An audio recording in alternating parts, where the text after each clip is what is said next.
الذين اصطفى أما بعد فقد قال الله تبارك وتعالى في القرآن المجيد والفرقان الحميد أعوذ بالله من الشيطان الرجيم بسم الله الرحمن الرحيم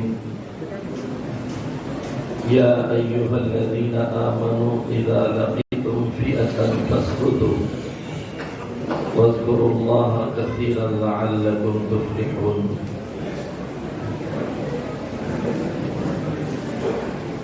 اسٹیج پر تشریف فرما انتہائی قابل قدر افغانی شخصیت صدر اجلاس حضرت مولانا مفتی عبدالوہاب صاحب دامت برکاتہ، حضرت مولانا حسین صاحب نائب صدر آندھرا پردیش جمعیت علماء، دیگر علماء کرام، بزرگان محترم، نوجوانان اسلام، پس پردہ بیٹھی ہوئی ماں و بہنوں، ماشاءاللہ بہت اچھی باتیں آپ حضرات نے بھی پیشرو مقررین سے سماعت کی ہیں، سنی ہیں۔ سمجھنے کے لیے، عمل کرنے کے لیے اتنی ہی باتیں کافی ہیں، لیکن پروگرام چونکہ لمبا ہے اور اس میں ہمارا بھی کچھ کہنے کا اور سعادت حاصل کرنے کا موقع ہمارے ان عزیزوں نے عنایت کیا ہے، تو کچھ باتیں آپ حضرات کے سامنے گوش گزار کرنے کی کوشش کروں گا۔ پہلی بات تو مدارس، جس مدرسے کی دعوت پر آپ یہاں جمع ہیں، دارالعلوم صدیقیہ تنالی، پہلے آپ اپنے ان مدرسوں کی اہمیت کو سمجھنے کی کوشش کریں۔ مدارس دینیہ تو ہم امت کا بہت بڑا طبقہ بہت حقیر نگاہوں سے دیکھتا ہے۔ نگاہوں میں اسکول اور کالج کی بہت اہمیت ہے، لیکن مدارس دینیہ کی اہمیت اتنی نہیں ہے۔ امت کو ان مدارس دینیہ کی اہمیت سمجھ میں آ جائے گی تو میں سمجھتا ہوں کہ مدارس کا قیام لگا تو کرنا پڑے گا۔ مدارس کی اہمیت مسلمانوں کے دلوں سے نکل چکی ہے۔ مدارس کو مضبوط اور مستحکم کرنے کے بجائے مدارس کو کھوکھلا اور کمزور کرنے کی سازشوں میں مسلمان لگا ہوا ہے۔ اس لیے میرے دوستو، ایک بات میں آپ حضرات سے عرض کرنا چاہتا ہوں کہ ان مدارس کو اپنے لیے اور پوری امت کے لیے، بلکہ اس دنیا کے وجود کے لیے بہت عظیم سمجھیے، مضبوط سمجھیے، اس لیے کہ یہاں سے دین پھلتا ہے اور پھولتا ہے، عام ہوتا ہے۔ علماء اور حفاظ اور مفتیان کرام نکل کر امت کی رہبری کرتے ہیں۔ اس لیے ان مدارس کو اپنے خون جگر سے بنانے اور اس کو بڑھانے کی فکر کرنے کی ضرورت ہے۔ اس وقت جن حالات کا میں اور آپ شکار ہیں، چاروں طرف سے مسلمانوں پر مختلف حملے ہیں، داخلی فتنے ہیں، خارجی حملے ہیں، دونوں کو سمجھنے کی ہمیں ضرورت ہے۔ داخلی فتنوں کا حال تو یہ ہے کہ ہمارے ایمان پر ڈاکہ ڈالا جا رہا ہے، ہمارے ایمان کو نوچا جا رہا ہے، ہمارے ایمان کو ہڑپ کرنے کی سازشیں ہو رہی ہیں۔ بالکل اسلامی لبادے میں، مسلمانوں کے انداز میں آ کر ایمان پر ڈاکہ ڈالنے والے فتنے ایک کے بعد دیگرے چل رہے ہیں۔ قادیانیت ہے، عیسائیت ہے، شکیلیت ہے، مجوسیت ہے، ارتداد کا فتنہ ہے، افکار کی خرابیوں کا فتنہ ہے۔ مسلمان نوجوان اباحت کا شکار ہوتے جا رہا ہے، کنفیوژن کا شکار ہو رہا ہے، اور ان کے کنفیوژن اسلام اور دین کے بارے میں ڈالے جا رہے ہیں۔ ایسے ایسے کنفیوژن ہیں، ایسے ایسے مذبذب زندگیوں کے اندر ایمان اور اعمال کو اکارت اور برباد کرنے کی سازشیں اور کوششیں ہو رہی ہیں۔ کوئی اور نہیں کر رہے، بعض اسلامی لبادوں میں مسلمانوں کو ان کے دین اور ایمان سے دور کرنے کی کوششوں میں لگے، ایسے حالات ہیں۔ دوسری طرف مدارس کو مٹانے کی سازشیں، مدارس کو ختم کرنے کی پلان اور منصوبے، مسلمانوں کو صفِ ہلدی سے ختم کر دینے کی کوششیں اس ملک میں ہو رہی اور عالم کے اندر بھی ہو رہی۔ ایسے حالات میں مسلمان بہت زیادہ اپنے آپ پر اس طرح مضبوط بیٹھا ہوا ہے کہ میرے اوپر کچھ نہیں آ رہا ہے، میں حالات کا شکار نہیں ہوں، میں سکون میں ہوں، میں عافیت میں ہوں۔ میرے دوستوں، میرے بزرگوں، اس وقت ہمارے اکابر علماء کی نیندیں اڑی ہوئی ہیں کہ چاروں طرف سے ان ملت کو حالات نے گھیرا ہوا ہے، ایمان اور اعمال کو ضائع کرنے کی کوششیں ہو رہی۔ ایسے حالات میں ہمیں آپ کو چوکنا ہونے کی ضرورت ہے، آپ کو ہوشیار ہونے کی ضرورت ہے، آپ کو بیدار ہونے کی ضرورت ہے، آپ کو اپنے گرد و پیش کو دیکھنے کی ضرورت ہے۔ اس کے لیے مدارس کو بھی مضبوط کرنا ہے، اعمال کو بھی مضبوط کرنا ہے، اخلاق کو بھی مضبوط کرنا ہے، مسجدوں کو بھی آباد کرنا ہے، دین کے شعبوں کو بھی زندہ کرنا ہے۔ تب جا کر ہمارا یہ معاملہ دشمنوں کے ساتھ میں مقابلہ آرائی کی صورت میں ہم حل کر سکتے ہیں۔ کس طرح ہے؟ عیسائی فتنے کس تیزی کے ساتھ آگے بڑھ رہے ہیں۔ آپ کا اپنا علاقہ، یہ ماحول تو آپ جانتے ہیں، لیکن میں تلنگانہ کی بات عرض کرنا چاہتا ہوں۔ ابھی چند دن پہلے ایک ہمارا کھمم ضلع ہے جو بالکل آندھرا سے قریب ہے، وہاں پر کوتاگوڑم ہے، ہمارا جانے کا اتفاق ہوا۔ وہاں ہمارے ایک مولانا جو مولانا عبد الکریم صاحب جمعیت علماء کے صدر ہیں، انہوں نے کوتاگوڑم کے پورے منڈلوں کا سروے کیا اور پورا جانچا، تو ان کا یہ کہنا تھا منڈل کے ہر گاؤں کے اندر ایسے مسلمان ہیں جو کئی سینکڑوں کی تعداد میں عیسائی ہو چکے ہیں۔ انہوں نے درد بھرے انداز میں ایک واقعہ سنایا کہ ایک ماں باپ سے ملاقات ان کی ہوئی۔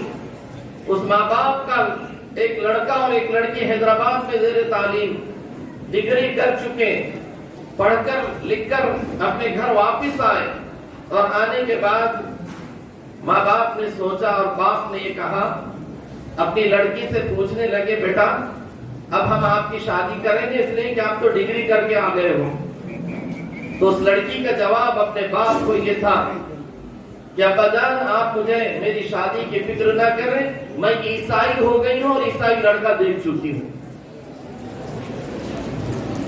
پھر اور بھائی تھا اس لڑکی کا، اس بھائی سے باپ نے پوچھا، بیٹا تیرا کیا خیال ہے؟ تو بیٹے نے بھی کہا، میں بھی عیسائی ہو چکا ہوں، میں بھی اپنے لیے عیسائی لڑکی تلاش کر چکا ہوں۔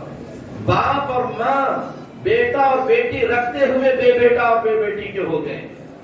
ایک گھر نہیں، گھر اجڑ رہے ہیں۔ یہ کیوں ہو رہا ہے؟ ہمارا دین سے تعلق ٹوٹ چکا ہے، قرآن پاک سے تعلق ٹوٹ چکا ہے۔ یہ تکمیل قرآن پاک کا یہ موقع ہے۔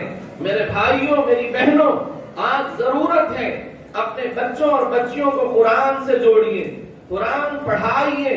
قرآن اگر نہیں پڑھائیں گے، جن جن علاقوں میں ارتداد آ رہا ہے، جن جن علاقوں میں لوگ مرتد ہو رہے ہیں، جن جن علاقوں میں مسلمان بچے اور بچیاں غیروں کے حوالے ہو رہے ہیں، وہاں کا سروے کرنے پر یہ پتہ چل رہا ہے کہ وہاں دیکھ کر بھی قرآن پاک پڑھنا نہیں آتا ہے۔ جن گھروں میں قرآن پاک دیکھ کر بھی پڑھنا نہیں آئے گا، وہ جلدی سے شکار ہو جائیں گے ارتداد۔ ایسے حالات ہیں، ان حالات کے اندر ہم سوئے ہوئے ہیں اور دشمن ہمارا کھوکھلا کر رہا ہے، ہمیں محنت کر رہا ہے، گلی گلی محنت ہو رہی ہے، باہر اور اندر سب محنت ہو رہی ہے۔ ایسی صورتحال کے اندر میں نے آپ کے سامنے جو آیت پڑھی ہے، یا ایھا الذین آمنوا اذا لقیتم فئۃ فاثبتوا، اللہ تبارک و تعالیٰ فرما رہے ہیں اس آیت کا پس منظر اور شان نزول کچھ اور ہے، لیکن قرآن کی ہر آیت قیامت تک کے لیے روشنی دیتی ہے، قیامت تک کے لیے روشنی اس ذریعے سے نکلتی ہے۔ اللہ تبارک و تعالیٰ فرما رہے اے ایمان والو اذا لقیتم فئۃ، جب تمہیں کسی ایسے گروہ سے اور جماعت سے ملاقات ہو جائے، متبھیڑ ہو جائے، سامنا ہو جائے، تمہارے لیے وہ آ جائے۔ اب جیسے عیسائیت کا، شکیلیت کا، قادیانیت کا، عیسائیت کا، ارتداد کا، مجوسیت کا، شرک اور کفر کا جو سیلاب آ رہا ہے، ایسے سیلاب کے اندر ایسا سیلاب ہمارا مقابلہ ہو رہا ہے، اس کا سامنا ہو رہا ہے۔ اذا لقیتم، تو کیا کرنا چاہیے؟ فاثبتوا، سب سے پہلی چیز یہ ہے کہ ایمان پر جم جاؤ، ثابت قدم رہو۔ ایمان ہمارا ضائع نہیں ہونا چاہیے۔ آج ہمارا ایمان 5-10 ہزار میں بک رہا ہے، 5-10 ہزار میں ایمان کو بیچ رہے ہیں، اور ہمارے بچے اور ہماری بچیاں صرف کالجوں کے اندر محبتوں کے نام پر اپنا ایمان ضائع کرتے چلے جا رہے ہیں۔ لیکن ایمان پر ثابت قدم کیسے رہنا ہے؟ فاثبتوا، ایسے رہنا ہے جیسے بلال حبشی رضی اللہ تعالیٰ تپتی ہوئی ریت پر لٹایا گیا، وزنی چٹان سینے پہ رکھی گئی اور ان کو گھسیٹا جا رہا ہے، کھینچا جا رہا ہے، اور پیٹھ ہے کہ پوری کی پوری اس کے اندر سے بشش نکل رہی ہے، پیٹھ زخم سے چور ہو رہی ہے، لیکن ایسے موقع پر بھی حضرت بلال حبشی کی زبان سے نکل رہا ہے اللہ احد، اللہ احد۔ مطلب یہ ہے میں مر سکتا ہوں، میں جان جا سکتی ہے، میں سب کٹ سکتا ہوں، لیکن میں ایمان کو نہیں چھوڑ سکتا، ایمان کو نہیں چھوڑ سکتا۔ میرے بھائیوں، میری بہنوں، آج ہمارا حال یہ ہے کہ اگر کوئی طرز کے بہانے پر، اگر کوئی عیسائی مشنری طرز کے بہانے پر اگر کچھ ہمارے کام کر رہی ہے، یا گھر بنانے میں مدد کر رہی ہے، یا ہمارے کاروبار میں مدد کر رہی ہے، تو تھوڑے دن کے بعد عیسائی قبول کرنا ہمارے لیے آسان ہو جاتا ہے۔ ہمارے تلنگانہ کے اندر ایک 13 سال کا بچہ، اس کا انتقال ہو گیا تھا، اس کے ماں باپ عیسائی ہو گئے، تو بچہ جماعتوں میں جاتا تھا اور وہ بچہ دین پر قائم رہا، ثابت قدم رہا۔ تو ماں باپ تو کس بنا پر ہوئے؟ صرف ایک کاغذ، عیسائی مشنری کا ایک کاغذ تھا، اس سے دستخط ماں باپ سے لے لیے تھے، گھر کے بنانے میں انہوں نے قرض دیا تھا، اور اس میں دستخط یہ لکھا تھا کہ جب تم قرض ادا نہیں کر سکتے تو عیسائی ہو جانا۔ عیسائی ہو گئے وہ 10-20 ہزار کے اوپر، اور ان کا جو بیٹا تھا ماں باپ سے ہٹ کر اپنے گاؤں میں زندگی گزار رہا تھا، ایمان پر جمع ہوا تھا۔ خدا کی کرنی ہے کہ اس کا انتقال ہو گیا۔ جب انتقال ہو گیا تو ماں باپ آئے، وہ جو عیسائی ہو چکے تھے، مسلمان محلے کے اور اس بستی کے مسلمان دیہات کے، یہ کہنے لگے کہ یہ بچہ تو مسلمان ہے، ایمان پر جمع ہوا ہے، نیک اور نمازی اور دیندار ہے، ہم آپ کو نہیں دے سکتے۔ لیکن ماں باپ نے کہا کہ یہ بچہ ہمارا ہے، ہمیں دے دو۔ ہوتے ہوتے پولیس کیس تک گئی بات، پولیس آئی اور کہا یہ نابالغ ہے، اس لیے ان کو ماں باپ کے حوالے کر دیا گیا، اور گاؤں والے بیچارے مسلمان دیکھتے رہ گئے، وہ لے جا کر عیسائیت کے طور و طریقے پر اس کی تدفین کر دی۔ کیا مطلب ہوا؟ صرف 15-20 ہزار کا عوض ماں باپ نے ایمان کو بیچا ہے۔ لیکن تاریخ گواہ ہے مسلمانوں کی، جان جائے لیکن ایمان نہ جائے، ہمارا جائیداد لٹ جائے لیکن ایمان نہ جائے۔ آج میرے دوستوں، ایمان ہمارے پاس پوری کائنات سے زیادہ بڑی عظیم چیز ہے۔ ایمان کو اتنا دل سے مضبوط کیجیے، فاثبتوا، ایسے ثابت قدم رہو، اس کے لیے اپنی اولاد کو بھی اس کی فکر دلانا ہے۔ ہمارے بچے اسکولوں میں، کالجوں میں جہاں پڑھ رہے ہیں، وہاں ایمان بک رہا ہے نہیں، ایمان کو ہٹایا جا رہا ہے۔ ہمارے پاس ایک مولانا ہمارے پاس پڑھاتے ہیں، میرے دعویٰ کے اندر انہوں نے SSC کا جو نظام پڑھا ہے، انٹرنیشنل اسکول جو حیدرآباد کا مانا ہوا ہے، بڑے گھر کے آدمی ہیں، وہاں انہوں نے پڑھا انٹرنیشنل اسکول میں۔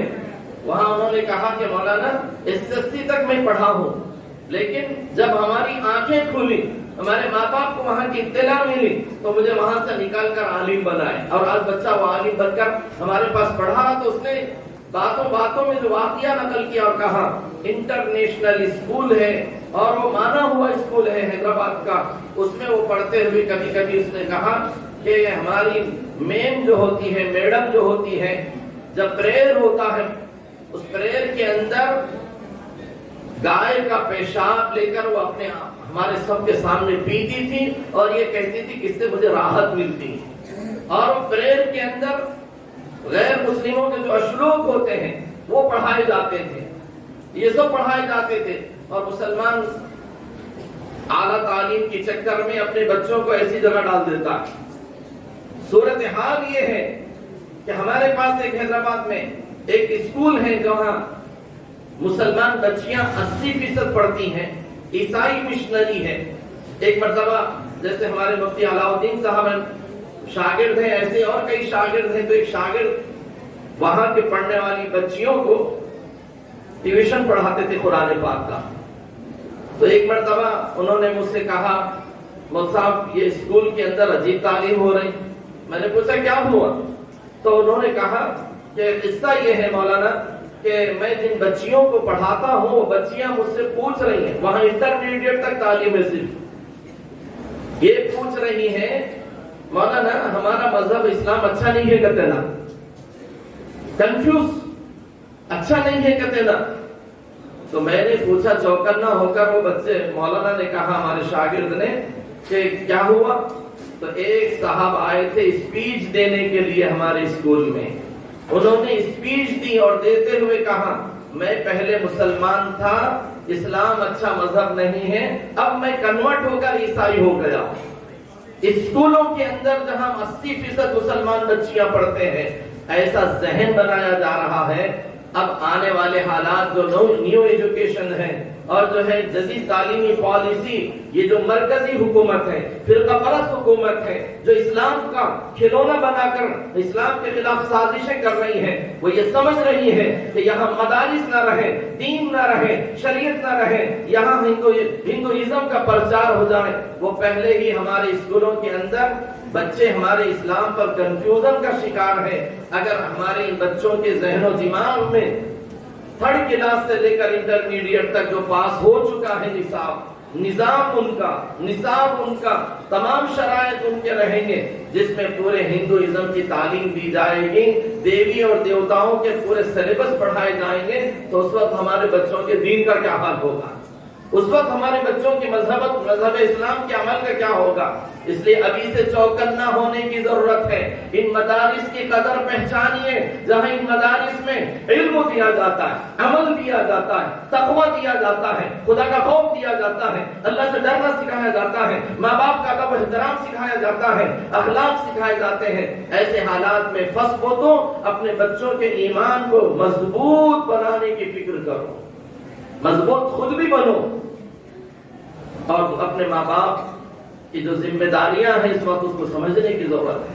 فَاثْبُتُوا, ثابت قدم رہنا ہے ایمان پر. ایک بات. دوسری کیا ہے؟ وَاذْكُرُوا اللَّهَ كَثِيرًا لَعَلَّكُمْ تُفْلِحُونَ, ذکر کی کثرت, اللہ کی یاد. سب سے بڑا ذکر اللہ کا کلام ہے. قرآن کریم ہماری زندگیوں میں آنا چاہیے. میں اپنی بہنوں سے بھی کہنا چاہتا ہوں جو بڑی تعداد میں بیٹھی ہوئی ہیں, شادی کے موقع پر ماں باپ قرآن دیتے ہیں, جانماز دیتے ہیں, فہرست جہیز میں لکھتے ہیں, لیکن بہنوں کے پاس قرآن پڑھنے کا ٹائم نہیں ملتا ہے. خود بھی نہیں پڑھتی ہیں, نہ بچوں کو پڑھاتی, پڑھنا ہی نہیں آتا.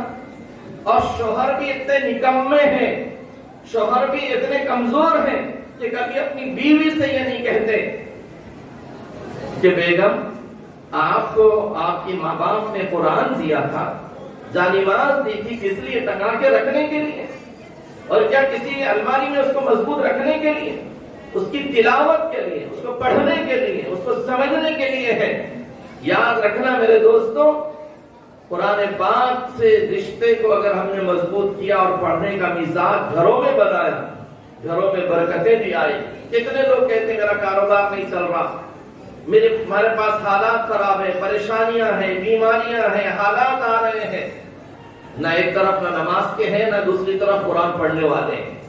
تو اللہ کا ذکر, ہماری بہنوں سے میں یہ کہنا چاہتا ہوں کہ قرآن پاک کی تلاوت کو اپنا مشغلہ بنائیے اور روزانہ معمول بنائیے, اور اپنے بچوں کو بھی قرآن پاک جو حافظ بن رہے ہیں ان کو روزانہ 1-2 پارے پڑھنے کا معمول اپنی نگرانیوں میں بنائیے. بہت سے لوگ ایسے ہیں کہ ماں باپ بچوں کے حافظ قرآن ہونے کے بعد اس کی بھی کوئی فکر نہیں کرتے, اس لیے وَاذْكُرُوا اللَّهَ، اللہ کی رسی کو مضبوطی سے پکڑنا، یاد رکھنا، ہر آن اللہ کا ذکر ہونا۔ ذکر کا مطلب یہ ہے کہ اللہ کا استحضار ہونا، ہر جگہ استحضار ہو۔ میرے نوجوانوں، آپ کالجوں میں ہو، یونیورسٹیوں میں ہو، چمنوں میں ہو، پارک میں ہو، کسی جگہ ہو، یہ خیال کرو کہ میرا مولا مجھے دیکھ رہا ہے۔ یہ خیال رہے دل میں کہ میرا مولا مجھے دیکھ رہا ہے۔ اسی کا نام ذکر ہے، اسی کا نام یاد ہے۔ تسبیح پڑھ لیتے رہنے کا نام ذکر نہیں ہے۔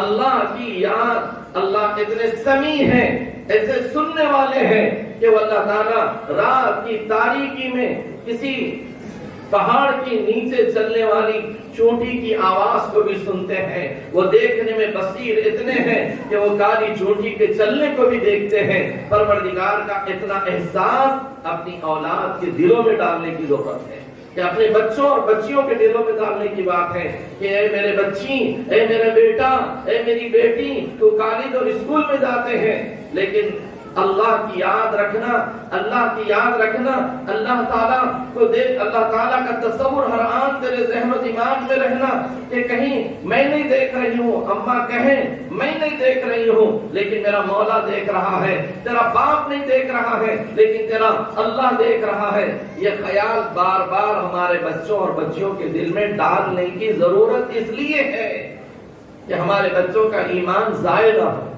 آج ہمارے بچوں کے ضائع ہونے کی وجہ یہ ہے کہ ان کے دلوں میں اللہ اور اس کے رسول کا احساس ہی نہیں۔